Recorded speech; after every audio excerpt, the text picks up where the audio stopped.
Hello friends, आज हम फिर ऑर्थोडिया दिल्ली में एक बहुत ही कॉमन कंडीशन को लेके आए हैं जिसको बोलते हैं हम पेरिफेरल न्यूरोपैथी। हमारे शरीर में बहुत सारी नसें होती हैं, जिन नसों में अगर बीमारी होती है तो उसको हम पेरिफेरल न्यूरोपैथी बोलते हैं। कुछ नर्व्स जो होती हैं ब्रेन और स्पाइनल कॉर्ड में होती हैं, पर उनके बाहर जो नर्व होती हैं उनको हम पेरिफेरल नर्व बोलते हैं, जैसे हैंड, आर्म, फीट, लेग और माउथ और फेस पर जो नर्व होती हैं।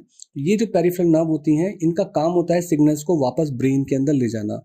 किसी वजह से अगर ये मेल फंक्शन हो जाते हैं, किसी इंजरी में, कोई बीमारी हो बॉडी में, इन्फेक्शन की वजह से या कोई पैदाइशी बीमारी, तो उसकी वजह से ये नर्व के ऊपर प्रॉब्लम आ जाती है। कई बार एक नर्व इन्वॉल्व होती है तो उसको हम मोनोन्यूरोपैथी बोलते हैं, कई सारी नर्व इन्वॉल्व होती हैं तो पॉलीन्यूरोपैथी बोलते हैं।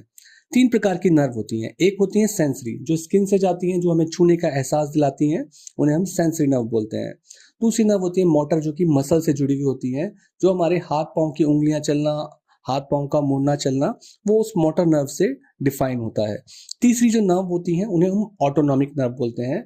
बॉडी के अंदर जो इंटरनल ऑर्गन होते हैं, स्टमक, किडनी, लिवर, उनके अंदर जो नर्व्स होती हैं उनको हम ऑटोनॉमिक नर्व बोलते हैं। कई बार ये नर्व की इंजरी या प्रॉब्लम एक्यूट होती है, एकदम से शुरू होती है, उसको हम एक्यूट बोलते हैं। और अगर ये लंबे समय से चल रही है तो इसको हम क्रॉनिक बोलते हैं। सिम्टम क्या होंगे?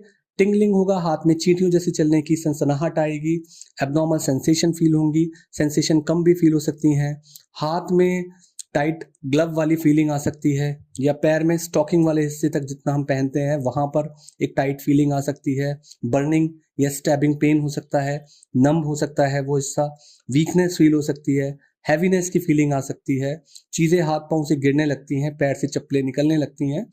और कई बार लोगों को इतनी एडवांस ग्रेड में होता है कि शूज़ के अंदर अगर सॉक्स पड़े हैं वो पैर डाल देंगे, बट उनको पता नहीं चलेगा कि उसके अंदर कोई कंकड़ पत्थर या कोई एबनॉर्मल चीज़ है। ये एडवांस न्यूरोपैथी में होता है। डायबिटिक पेशेंट में काफ़ी रिस्क रहता है, जो ओवरवेट लोग होते हैं उनके अंदर, जिनका हाई ब्लड प्रेशर रहता है, 40 के ऊपर की एज में बीमारी काफ़ी कॉमन होती है। कई बार किडनी डिजीज़ में, थायराइड की बीमारी में, क्रॉनिक इन्फ्लेमेशन, रूमेटॉइड, एंकिलोजिंग, उन सब में कई विटामिन होते हैं, B1, B6, B12, उनकी डेफिशिएंसी में होती है। कुछ नर्व के ऊपर ज़्यादा प्रेशर, जैसे कि carpal tunnel syndrome, median nerve के प्रेशर की वजह से होता है, उसमें भी न्यूरोपैथी होती है। अल्कोहल बहुत ज़्यादा पीने से भी ये परेशानी होती है। कई सारे टॉक्सिन के लेने से होती है, वायरस के इन्फेक्शन से होती है, जैसे HIV, रूमेटॉइड और लूपस जैसी इन्फ्लेमेटरी कंडीशंस, और कुछ दवाइयों के खाने से भी होती है। डायग्नोसिस फिजिकल एग्जामिनेशन, यानी डॉक्टर जब उसे चेक करके देखते हैं, कुछ हम फिर ब्लड के टेस्ट कराते हैं, vitamin, sugar, thyroid, kidney function test, जरूरत पड़ने पर अल्ट्रासाउंड, CT, MRI भी कराते हैं। कई बार नर्व की बायोप्सी, यानी नर्व से एक टुकड़ा लेके उसको जांच के लिए भेजा जाता है।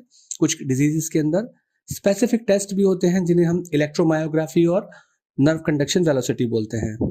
ट्रीटमेंट प्राइमरीली होता है कि जो प्राइमरी डिजीज है, जैसे डायबिटीज की वजह से या किडनी की वजह से हो रहा है या विटामिन डेफिशिएंसी है, तो उन सब चीज़ों को हमें सप्लीमेंट करना है और ठीक करना है।